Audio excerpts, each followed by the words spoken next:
ಇವತ್ತು ಕರೆದಿರುವಂಥ ಪತ್ರಿಕಾಗೋಷ್ಠಿ ಈ ದೇಶದಲ್ಲಿ ಆಗ್ತಾ ಇರೋಂಥ ರೈತರ ಹೋರಾಟ ತಾವೆಲ್ಲ ಗಮನಿಸಿದ್ದೀರಿ. ಕೇಂದ್ರ ಸರ್ಕಾರ ನಮ್ಮ ಮೇಲೆ ಆಗ್ತಾ ಇರೋಂಥ ರಾಜ್ಯಗಳ ಮೇಲೆ ಆಗ್ತಾ ಇರೋಂಥ ಅನೇಕ ಒತ್ತಡಗಳು, ಈ ದೇಶದಲ್ಲಿ ತರ್ತಾ ಇರೋಂಥ ಒಂದು ತಿದ್ದುಪಡಿಗಳ ಮುಖಾಂತರ ಮಾಡ್ತಾ ಇರೋಂಥ ಒಂದು ಬದಲಾವಣೆಗಳು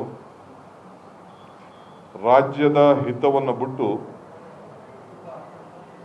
ಬಂಡವಾಳಶಾಹಿಗಳ ಹಿತಕ್ಕೋಸ್ಕರ ಅನೇಕ ತಿದ್ದುಪಡಿಯನ್ನ ತರ್ತಾ ಇರೋದು ತಾವು ಗಮನಿಸಿದ್ದೀವಿ. APMC ಮತ್ತು ಏನು ಈ ರೈತರನ್ನ ಬಂಡವಾಳಶಾಹಿಗಳಿಗೆ ಕೈಗೆ ಇಡ್ಲಿಕ್ಕೋಸ್ಕರ ಕಾರ್ಯಕ್ರಮವನ್ನು ರೂಪಿಸಿದ್ದು ತಮಗೆಲ್ಲ ಬಹುಶಃ ಮಾಧ್ಯಮದಲ್ಲಿ ಮಾಡ್ತಾ ಇದ್ದೀವಿ. ಕಾಂಗ್ರೆಸ್ ಪಕ್ಷ ಕೂಡ ಇದ್ರ ಬಗ್ಗೆ ರಾಷ್ಟ್ರ ಮಟ್ಟದಲ್ಲಿ ಅನೇಕ ತೀರ್ಮಾನವನ್ನು ತೆಗೆದುಕೊಂಡು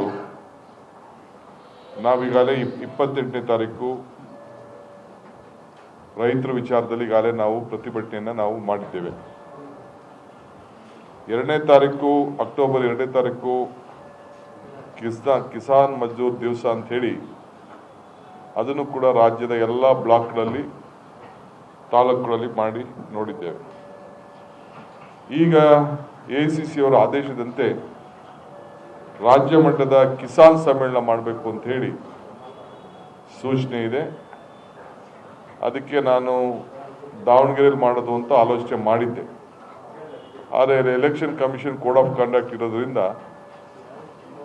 ದಾವಣಗೆರೆಯಿಂದ ಬಿಟ್ಟು ಈಗ ಮಂಡ್ಯದಲ್ಲಿ ಮಾಡೋದು ಅಂತೇಳಿ ರಾಜ್ಯ ಮಟ್ಟದ ಕಿಸಾನ್ ಸಮ್ಮೇಳನವನ್ನ, ರೈತರ ಸಮ್ಮೇಳನವನ್ನ 10ನೇ ತಾರೀಕು ಅಕ್ಟೋಬರ್ ಅಂಬೇಡ್ಕರ್ ಹೆಸರಿನಲ್ಲಿರುವಂಥ ಸಮುದಾಯ ಭವನದಲ್ಲಿ 11 ಗಂಟೆಗೆ ಮಾಡಲು ತೀರ್ಮಾನವನ್ನು ಮಾಡಿದ್ದೇವೆ. ಇದು ಪಕ್ಷಾತೀತವಾಗಿ ರೈತರ ಮುಖಂಡರುಗಳನ್ನು, ಸಂಘಟನೆಗಾರರನ್ನ, ಹೋರಾಟಗಾರರನ್ನು ಕೂಡ ನಾವು ಆಹ್ವಾನಿಸ್ತಾ ಇದ್ದೇವೆ. 6 ಜನ ರೈತ ಮುಖಂಡರುಗಳನ್ನು ಕೋಡಳ್ಳಿ ಚಂದ್ರಶೇಖರ್ ಆದಿಯಾಗಿ, ಪ್ರಕಾಶ್ ಶಾಮಣ್ಣ, ಶ್ಯಾಮರಾಜ ಪಾಟೀಲ್, ಗಾಯತ್ರಿ, ವಾಸು, ಸುನಂದ ಜಯರಾಮ್, ಕುರುಬೂರು ಶಾಂತಕುಮಾರ್, ಇನ್ನ ಬಹಳ ಜನ ಇದ್ದಾರೆ. ಬಂದ್ಮೇಲೆ ಎಲ್ಲರಿಗೂ ಕೂಡ ಪಾಪ ಮಾತಾಡಕ್ಕೆ ಅವಕಾಶ ಕೊಡದೆ ಹೋದ್ರೆ ತಪ್ಪಾಗ್ತದೆ ಅಂತ ಹೇಳಿ ಕೆಲವ್ರು ಮಾತ್ರ ನಾವು ಆಹ್ವಾನಿಸಿದ್ದೇವೆ, ಆ ಹತ್ರ ಸುತ್ತಮುತ್ತಲಿರೋರ್ನ. ಯಾಕೆಂದ್ರೆ ನಮ್ಮ ರಾಜ್ಯ ಮಟ್ಟದ ನಾಯಕರುಗಳು ಕೂಡ ಬಹಳ ಜನ ಪಾರ್ಟಿಸಿಪೇಟ್ ಮಾಡೋ ದೃಷ್ಟಿಯಿಂದ, ಜೊತೆಗೆ ನಮ್ಮ AICC ಜನರಲ್ ಸೆಕ್ರೆಟರಿ ಕೂಡ ಆ ಕಾರ್ಯಕ್ರಮಕ್ಕೆ ಬಂದು ಪಾಲ್ಗೊಳ್ತಾ ಇದ್ದಾರೆ. ಈ ಹಿನ್ನೆಲೆಯಲ್ಲಿ ಇವತ್ತು ನಿಮಗೆಲ್ಲ ತಮ್ಮ ಮುಖಾಂತರ ರಾಜ್ಯದ ಜನತೆಗೆ ರೈತರ ಪರವಾಗಿ ರೈತರ ವಿಚಾರವನ್ನು ಚರ್ಚೆ ಮಾಡಲು ಮುಂದಿನ ದಿನದಲ್ಲಿ ಕಾಂಗ್ರೆಸ್ ಪಕ್ಷ ರಾಜ್ಯ ಮಟ್ಟದಲ್ಲಿ ಯಾವ ರೀತಿ ಕೆಲವು ಆಲೋಚನೆಯನ್ನು ಮಾಡಬೇಕು, ರೈತರ ಧ್ವನಿ ಯಾವ ರೀತಿ ನಾವು ತೆಗೆದುಕೊಳ್ಬೇಕು ಅನ್ನೋ ದೃಷ್ಟಿಯಿಂದ ಈ ಸಮ್ಮೇಳನವನ್ನು ಮಾಡ್ತಾ ಇದ್ದೇವೆ. ಇದಾದ ಮೇಲೆ ಸಿಗ್ನೇಚರ್ ಕ್ಯಾಂಪೇನ್ ಕೂಡ ಒಂದು ತೆಗೆದುಕೊಂಡಿದ್ದೇವೆ. ರಾಷ್ಟ್ರ ಮಟ್ಟದ ನಮ್ಮ ರಾಷ್ಟ್ರೀಯ ಅಧ್ಯಕ್ಷರಾದಂಥ ಸೋನಿಯಾ ಗಾಂಧಿಯವರು 2 ಕೋಟಿ ಸಿಗ್ನೇಚರ್ಗಳನ್ನು ರೈತರಿಗೆ, ಕಾರ್ಮಿಕರಿಗೆ ಈ ಸಂದರ್ಭದಲ್ಲಿ, ಕೋವಿಡ್ ಸಂದರ್ಭದಲ್ಲಿ ಮತ್ತು ಈಗ ಆಗ್ತಾ ಇರೋಂಥ ಒಂದು ಸಮಸ್ಯೆ ಎಲ್ಲ ಕೂಡ ಅರ್ತು ಅವರ ನೋವನ್ನು ರಾಷ್ಟ್ರಪತಿಗಳಿಗೆ ತಿಳಿಸಬೇಕು ಅನ್ನೋ ದೃಷ್ಟಿಯಿಂದ ಒಂದು ಕಾರ್ಯಕ್ರಮವನ್ನು AICC ಅವರೇ ಹಮ್ಮಿಕೊಂಡಿದೆ. 2 ಕೋಟಿ ಸಿಗ್ನೇಚರನ್ನು ಪ್ರತಿಯೊಬ್ಬರ ಹತ್ರ ಪಡ್ಕೊಂಡು ನಾವು ಅದನ್ನು ಎತ್ಕೊಂಡೋಗಿ ಸೋನಿಯಾ ಗಾಂಧಿ ಅವರಿಗೆ ಕೊಡೋರಿದ್ದೇವೆ. ಶ್ರೀಮತಿ ಸೋನಿಯಾ ಗಾಂಧಿಯವರು ಅದನ್ನು ತೆಗೆದುಕೊಂಡೋಗಿ ರಾಷ್ಟ್ರಪತಿಗೆ ತಲುಪಿಸ್ಲಿಕ್ಕೋಸ್ಕರ ಕಾರ್ಯಕ್ರಮವನ್ನು ಸಿದ್ಧತೆ ಆಗಿದೆ. 31ನೇ ತಾರೀಕುವರೆಗೂ ಎಲ್ಲ ಬ್ಲಾಕ್ನವರು, ವರ್ತಕರಿರ್ಬೋದು, ರೈತರಿರ್ಬೋದು, ಯಾರ್ಯಾರಿಗೆ ಈ ಸಂದರ್ಭದಲ್ಲಿ ನೋವಾಗಿದೆ ಯಾರ ಸಮಸ್ಯೆ ಇದೆ ಅದನ್ನೆಲ್ಲ ಕೂಡ ನಾವೀಗಾಗಲೇ ಒಂದು ಪಟ್ಟಿ ಮಾಡಿದ್ದೇವೆ. ಅದಕ್ಕೆ ಕೇಂದ್ರ ಸರ್ಕಾರದ ಮೇಲೆ ಒತ್ತಡವನ್ನು ಹೇರಲು ಇವತ್ತು ನಾವು ಒಂದು ಕಾರ್ಯಕ್ರಮವನ್ನು ನಮ್ಮ ಪಕ್ಷ AICC ಮಟ್ಟದಿಂದ ರೂಪಿಸಿದೆ. ಸೊ ಎಲ್ಲ ಬ್ಲಾಕ್ನವರು, ಎಲ್ಲ ರೈತರು ಈ ಸಂದರ್ಭದಲ್ಲಿ ಎಲ್ಲ ರೈತರು ಮತ್ತು ಎಲ್ಲ ವರ್ಗದ ಜನ ಆ ಸಹಿ ಸಂಘಕ್ಕೆ ಪಾಲ್ಗೊಳ್ಬೇಕು ಅಂಥೇಳಿ ನಾನು ರಾಜ್ಯದ ಎಲ್ಲ ಜನರಿಗೆ ನಾನು ಮನವಿಯನ್ನು ನಾನು ಮಾಡ್ಕೊಳ್ತಾ ಇದ್ದೇನೆ. ನಮ್ಮ ರಾಜ್ಯದಿಂದ ಅತಿ ಹೆಚ್ಚು ಸಹಿ ಸಂಗ್ರಹವನ್ನು ಈ ಸಂದರ್ಭದಲ್ಲಿ ನಮ್ಮೆಲ್ಲ, ಇಲ್ಲಿ ಒಂದು ಪಾರ್ಟಿ ಒಂದು ಪಕ್ಷ ಅಂತಲ್ಲ, ಇಲ್ಲಿ ಪಕ್ಷಾತೀತವಾಗಿ ಎಲ್ಲ ವರ್ಗದ ಜನರು ಕೂಡ ಈ ಸಹಿ ಸಂಗ್ರಹದಲ್ಲಿ ಪಾಲ್ಗೊಳ್ಬೇಕು. ಒಂದು ಈ ಸಂದರ್ಭದಲ್ಲಿ ನಮಗೇನು ಈ ನಮ್ಮ ಹೋರಾಟಕ್ಕೆ ಕೇಂದ್ರದಲ್ಲೇ ಒಬ್ಬ ಮಂತ್ರಿ ಕೂಡ, ಒಂದು ಹೆಣ್ಮಗಳು ಈ ಸಂದರ್ಭದಲ್ಲಿ ಶ್ರೀಮತಿ ಕೌರ್ ಅವರು ಕೂಡ ಇವತ್ತು ಈ ಸರ್ಕಾರ, BJP ಸರ್ಕಾರ, ಮೋದಿಯವ್ರ ಸರ್ಕಾರ ಮಾಡ್ತಾ ಇರೋದು ಸರಿ ಇಲ್ಲ, ರೈತರ ವಿರೋಧಿ ನೀತಿಯನ್ನು ಅನುಸರಿಸ್ತಾ ಇದೆ, ರೈತರಿಗೆ ಅನ್ಯಾಯ ಆಗ್ತಾ ಇದೆ ಅಂಥೇಳಿ ಮೊದಲು ಒಂದು ಹೆಣ್ಮಗಳು ರಾಜೀನಾಮೆ ಕೊಟ್ಟು ಹೊರಗಡೆ ಬರ್ತಾರೆ ಅಂತಂದರೆ ಇದಕ್ಕಿಂತ ಸಾಕ್ಷಿ ಇನ್ನೊಂದು ಬೇಕಾಗಿಲ್ಲ. ಸೊ ಅದರಿಂದ ಅಕಾಲಿ ದಳ NDAಯಿಂದ ಹೊರಗಡೆ ಬಂದಿದೆ. ಈ ಒಂದು ರೈತರ ಪರವಾಗಿ ಅವ್ರು ತೆಗೆದುಕೊಂಡಂಥ ತೀರ್ಮಾನಕ್ಕೆ ನಾವು ಅಭಿನಂದಿಸ್ತಾ ಇದ್ದೇವೆ. ಇವತ್ತು ಎಲ್ಲರೂ ಕೂಡ ಈ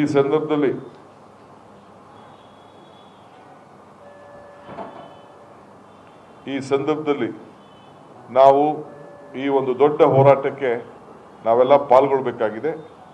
ಕೇಂದ್ರದ ಒಬ್ಬ ನಾಯಕರು ಕೂಡ, ಸೆಂಟ್ರಲ್ ಮಿನಿಸ್ಟ್ರು, ಅವ್ರು ಯಾರು ರೈತರೇ ಅಲ್ಲ ಅಂತ ಹೇಳ್ತಾ ಇದ್ದಾರೆ. ಯಾರು ಹೋರಾಟ ಮಾಡ್ತಾ ಇದ್ದಾರೆ ಅವ್ರು ಯಾರು ರೈತರೇ ಅಲ್ಲ.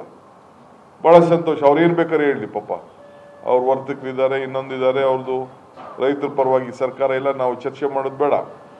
ಆದರೆ ಅವ್ರ ಹೇಳಿಕೆ ಬಹುಶಃ ಮುಂದಿನ ದಿನದಲ್ಲಿ ರೈತರೇ ಇದಕ್ಕೆ ಉತ್ತರವನ್ನು ಕೊಡ್ತಾರೆ ಅಂಥೇಳಿ ನಾನಂತೂ ಭಾವಿಸಿದ್ದೇನೆ.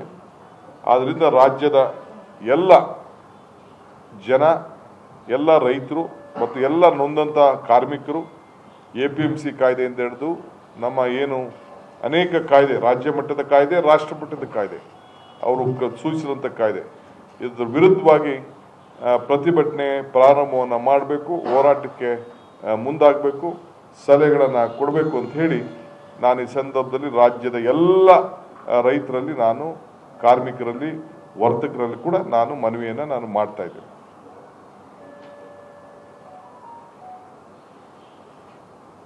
ಸೊ ಇದು ನಮ್ಮ ಪಕ್ಷದ ಕಾರ್ಯಕ್ರಮ.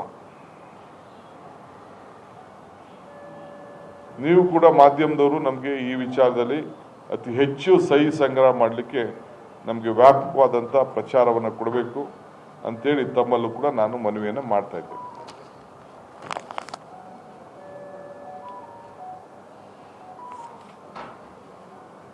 ಇದೆಯಾ?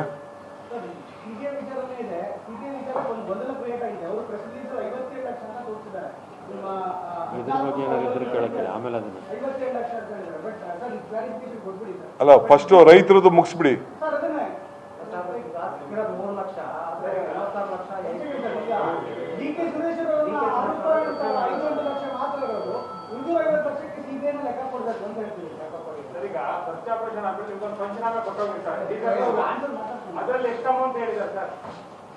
ನೋಡಪ್ಪ, ರೈತರದ್ದು ಮುಗೀತಾ?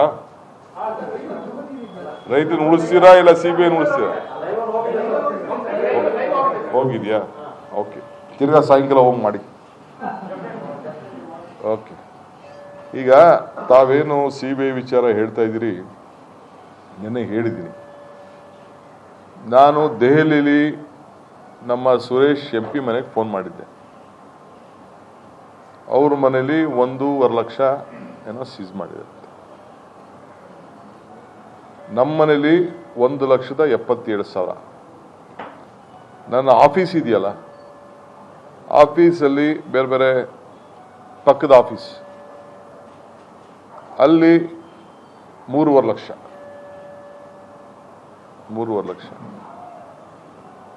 ನಮ್ಮ ತಾಯಿ ಕೇಳಿದೆ ಫೋನ್ ಮಾಡಿ, ಅಲ್ಲಿ ಏನು ಯಾರು ಏನೋ ತೆಗೆದುಕೊಂಡು ಹೋಗಿಲ್ವಂತ. ಏನಿತ್ತೋ ಬಿಡ್ತೋ ಅಂತಲೂ ಕೇಳಲಿಲ್ಲ. ಅವ್ರ ಪಂಚನಾಮ ವಿಚಾರಿಸಿದೆ, ಪಂಚನಾಮದಲ್ಲಿ ಏನು ಇಲ್ಲ ಅಂತ ಅಲ್ಲಿ ಬರೆದು ಕೊಟ್ಟು ಹೋಗಿದ್ದಾರೆ. ದೊಡ್ಡಹಳ್ಳಿಯಲ್ಲಿ ಒಂದು ಮನೆ ಇದೆ, ಕೋಡಹಳ್ಳಿಲಿ ಒಂದು ಮನೆ ಇದೆ, ದೊಡ್ಡಹಳ್ಳಿಲಿ ಮನೆ ಇದೆ, ಕನಕಪುರದಲ್ಲೂ ಮನೆ ಇದೆ. ಕನಕಪುರದ ಮನೆಗೆ ಅವ್ರೇನು ಹೋಗ್ಲಿಲ್ಲಂತೆ. ಸೊ ಬಾಂಬೆಲಿ ಒಂದು ಮನೆ ಇದೆ ನನ್ನ ಮಗಳ ಹೆಸರಲ್ಲಿ, ಒಂದು ಫ್ಲಾಟ್ ಇದೆ. ನಾನು ಹೋಗಿ 6 ವರ್ಷ ಆಯ್ತು. ವಿಲಾಸರಾವ್ ದೇಶಮುಖ್ ಇದ್ದಾಗ ಸ್ವಲ್ಪ ಹೋಗ್ತಿದ್ದೆ ಆ ಮನೆಗೆ. ನಾನು ಹೋಗಿ 6 ವರ್ಷ ಆಯ್ತು. ಬೆಂಗಳೂರು, ದೆಹಲಿಲಿ ಇನ್ನ ನಂದು 2 ಮನೆ ಇದೆ, ಅಲ್ಲೇನೂ ಇರ್ಲಿಲ್ವಂತೆ. ಒಂದಷ್ಟು ಪೇಪರ್ ಇತ್ತಂತೆ, ಪೇಪರ್ ತಗೊಂಡು ಹೋಗಿದ್ದಾರೆ. ಸುರೇಶ್ ಅವ್ರ ಮನೇಲೂ ಒಂದಷ್ಟು ಪೇಪರ್ಸ್ನ ತೆಗೆದುಕೊಂಡು ಹೋಗಿದ್ದಾರೆ. ಏನೇನಿತ್ತು ಅಲ್ಲೆಲ್ಲ ಕೆಲವೆಲ್ಲ ಕಾಪಿಗಳನ್ನೆಲ್ಲ ತೆಗೆದುಕೊಂಡು ನಾವು ಡೆಲ್ಲಿಯಿಂದ ಇಲ್ಲಿ ಇಡಿಗೆ, ಬೇರೆ ಇನ್ಕಮ್ ಟ್ಯಾಕ್ಸ್ ಅವ್ರಿಗೆ, ಲಾಯರ್ಗಳಿಗೆ ಕೊಡೋಕ್ಕೆಲ್ಲ ಡಾಕ್ಯುಮೆಂಟ್ಸ್ ಇಟ್ಟಿದ್ದು ಅದೆಲ್ಲ ತೆಗೆದುಕೊಂಡು ಹೋಗಿದ್ದಾರೆ. ಏನೇನು ಬೇಕೋ ತೆಗೆದುಕೊಂಡು ನೋಡಿ, ಏನು ಅವ್ರಿಗೆ ಬಿಟ್ಟಿದೆ ವಿಚಾರ. ಸೊ ಇಷ್ಟು. ನಮ್ಮ ಕೋ ಬ್ರದರ್ ಮನೆಗೆ ಫೋನ್ ಮಾಡಿದ್ದೆ. ಅವ್ರ ಹತ್ರ 1-2-3 ಡಾಕ್ಯುಮೆಂಟ್ ತೊಗೊಂಡು ಹೋಗಿದ್ದಾರಂತೆ. ಅವ್ರದ್ದು ಯಾವುದೋ ಒರಿಜಿನಲ್ಸು ತೆಗೆದುಕೊಂಡು ಹೋಗಿದ್ದಾರೆ. ನನ್ನ ಕೋ ಬ್ರದರ್ ಶಶಿಕುಮಾರ್ ಅಂತ. ತಿರ್ಗಾ ಅದಾದ್ಮೇಲೆ ನನ್ನ ಫ್ರೆಂಡ್ಸು ಕೇಳಿದೆ ನಾನು, ಸಚಿನ್ ನಾರಾಯಣ್ ಅಂತ. ಅವರು ಬಿಸ್ನೆಸ್, ಅವ್ರದ್ದು ಲಿಕ್ಕರು, ಹೋಟ್ಲು ಎಲ್ಲ ಏನೇನೋ ಇದೆ ಅವರು. ಅವ್ರ ಮನೇಲೇನೋ ಒಂದು 50 ಕ್ಯಾಶ್ ಸಿಕ್ಕಿದೆ ಅಂತ ಹೇಳ್ತಾ ಇದ್ರು. ಏನೋ ಸಂಡೇನೋ ಅವರು ಅಕೌಂಟ್ಗೆ ಹಾಕಿರ್ಲಿಲ್ಲ, ಸಂಡೇ ಇತ್ತು, 50 ಸಿಕ್ತು ಅಂತ ಹೇಳ್ತಾ ಇದ್ರು. ಬಟ್ ಅವ್ರು ನನಗಿನ್ನ ಸಿಕ್ಕಿಲ್ಲ. he has not I have not got him on the line. ಅವ್ರ ಮನೇಲೇನೋ ಒಂದು 50 ಲಕ್ಷನ 51 ಲಕ್ಷನ ಸಿಕ್ತು ಅಂತ ಹೇಳ್ತಾ ಇದ್ರು. ದಟ್ ಇಸ್ ಸಚಿನ್ ನಾರಾಯಣ್ ಮನೇಲಿ. ಇನ್ನೊಬ್ರು ದೌನಮ್ ಕನ್ಸ್ಟ್ರಕ್ಷನ್ ಅಂತ, ಅವರು ಹರೀಶ್ ಅಂತ, ಅವ್ರ ಮನೆ ರೈಡ್ ಮಾಡಿದ್ರು. ಅವ್ರು ಕೇಳಿದೆ, ನಮ್ಮ ಹತ್ರ ಏನಿದೆ ಸರ್? ಅವರು ಚಿನ್ನ ಬೆಳ್ಳಿ ಅಂಗಡಿಯವರು, ಚಿನ್ನ ಬೆಳ್ಳಿನೂ ಇದೆ ಅವ್ರ ಹತ್ರ, ದೌನಮ್ ಜ್ಯುವೆಲರ್ಸ್ ಅಂತ. ಇಲ್ಲ ನಮ್ಮ ಹತ್ರ ಏನಿರಲಿಲ್ಲ ಸರ್, ಬಂದರು ಒಂದು 4-5 ಅವರ್ಸ್ ಇದ್ರು, ಎಲ್ಲ ನೋಡಿಕೊಂಡ್ರು, ಕೆಲವು ಪೇಪರ್ಸ್ ಇತ್ತು, ತೆಗೆದುಕೊಂಡು ಹೋದ್ರು ಅಂತ ಹೇಳಿದ್ರು. ಇಷ್ಟು ನನಗೆ ತಿಳಿದಂಥ ಮಾಹಿತಿ. ಸಚಿನ್ ನಾರಾಯಣ ಫೋನ್ ಮಾಡಿದೆ, ಅವ್ರು ಎತ್ತಲಿಲ್ಲ ಫೋನ್.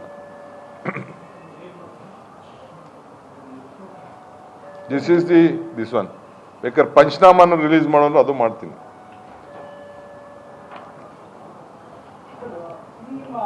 ನಾವು ಯಾವುದು ಹೇಳ್ತೀನಿ ಕೇಳಿ, ನಾವು ಯಾವುದು ಗೌಪ್ಯಗೆ, ರಾಜಕಾರಣದಲ್ಲಿ ಇರೋರು ನಮ್ಮಂಥವ್ರು ಯಾರು ಗೌಪ್ಯಗೆ ಇದನ್ನ ಇಡ್ಲಿಕ್ಕೆ ಸಾಧ್ಯ ಇಲ್ಲ.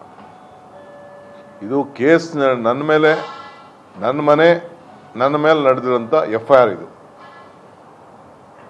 ಯಾರ ಹೆಸರು, ಅವ್ರು ಯಾರ ಹೆಸರು ಇಲ್ಲ. ಬೇರೆ ಯಾವ್ದಾರು FIRಗಳು ಹಾಕಿದಾರ ನನಗೆ ಗೊತ್ತಿಲ್ಲ.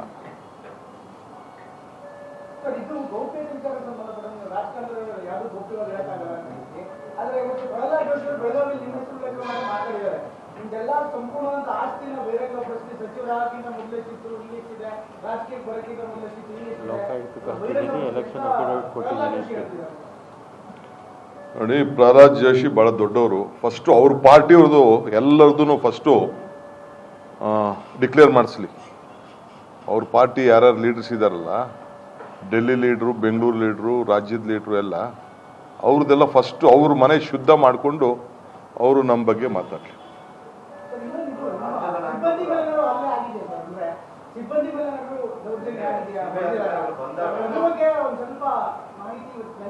ನನಗೂ ಏನೋ ಗೊತ್ತಿದೆ, ಸಿಬ್ಬಂದಿ ಬಗ್ಗೆ ಹೊಡೆದ್ರು ಮಾಡಿದ್ರು ಅಂತ ನನಗೂ ತಿಳಿಸಿದ್ದಾರೆ. ನಾನು ಸರಿಯಾಗಿ ವಿಚಾರ ಮಾಡಿ ಆಮೇಲೆ ಅದ್ರ ಬಗ್ಗೆ ನಾನು ಮಾತಾಡ್ತೀನಿ. No, I'll just check it up properly because my PA was weeping. He was weeping. ಬಹಳ ಏನಂತ ನನಗೆ ಪಾಪ ಅಳ್ತಿದ್ದ. ನಾನು ಆ ದುಗುಡದಲ್ಲಿ ಇನ್ನೇನಾದ್ರು ಹೆಚ್ಚು ಕಮ್ಮಿ ಆದರೆ, ಯಾಕೆಂದರೆ ರಮೇಶ್ ನಮ್ಮ ಪರಮೇಶ್ವರ್ PA ಆಯ್ತಲ್ಲ, ಹಂಗೆಲ್ಲ ಆಗೋದು ಬೇಡ ಅಂತೇಳಿ ನಾನು just I did not take it up in this one. ನಾನು ಬೇರೆ ಸಪ್ರೇಟ್ ಮಾತಾಡೋಣ, ಎಲ್ಲರ ಮುಂದೆ ಮಾತಾಡೋದು ಬೇಡ ಅಂತ ನಾನು ಸುಮ್ಮನೆ ಇವತ್ತು ನಾನು ಮಾತಾಡ್ತೀನಿ.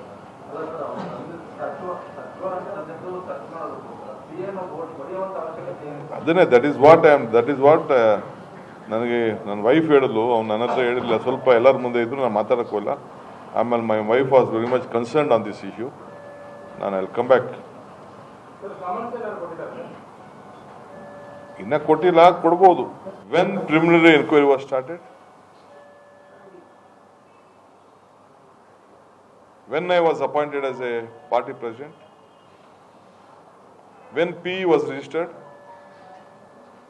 when FIR is registered. But Guru Prasad ಹೊಸ ಕೇಸ್ ಇದೆಯಲ್ಲ, Guru Prasad Bidadi Guru Prasad ಅವರು ಹೊಸದಾಗಿ on February July 7th ಅನ್ನ ಫೈಲ್ ಮಾಡಿದ್ರು. ಅದಕ್ಕೆ ಲಿಂಕ್ ಇದೆಯಾ? ಅವೆಲ್ಲ ಬಿಡು. I don't know who is all those things. ಬೇಕಾದಷ್ಟು ಮಾಡ್ತಾ ಇರ್ತಾರೆ, ಅರ್ಜಿಗಳು ಬರೀತಾ ಇರ್ತಾರೆ, ಮಾಡ್ಲಿ ಏನೋ ಮಾಡಿ.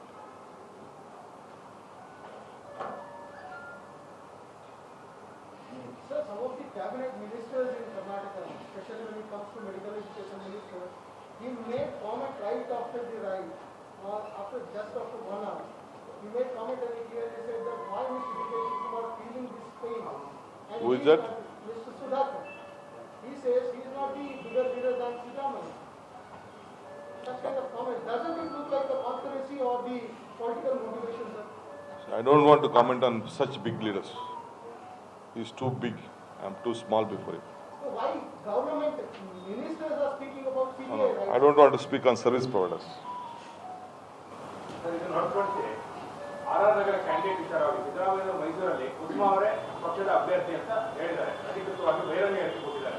ಸೊ ಪಾರ್ಟಿ ಫೈನಲ್ ಮಾಡಿದೆ ಸರ್. ನನಗೆ ಅವರು CLP ನಾಯಕರು, ಅವ್ರ ಹತ್ರನೂ ಎಲ್ಲ ಕ್ಯಾಂಡಿಡೇಟ್ಸ್ ವಿಚಾರ ಚರ್ಚೆ ಮಾಡಿದ್ದೀವಿ. ಏನು ಕಳಿಸ್ಬೇಕೋ ದೆಹಲಿಗೆ ಕಳಿಸಿದ್ದೀವಿ. ಅವ್ರಿಗೇನು ಮಾಹಿತಿ ಬಂದಿದ್ರೆ ಗೊತ್ತಿಲ್ಲ, ತಿಳ್ಕೊಂಡು ನಾನು ನಿಮ್ಗೆ ತಿಳಿಸ್ತೀನಿ.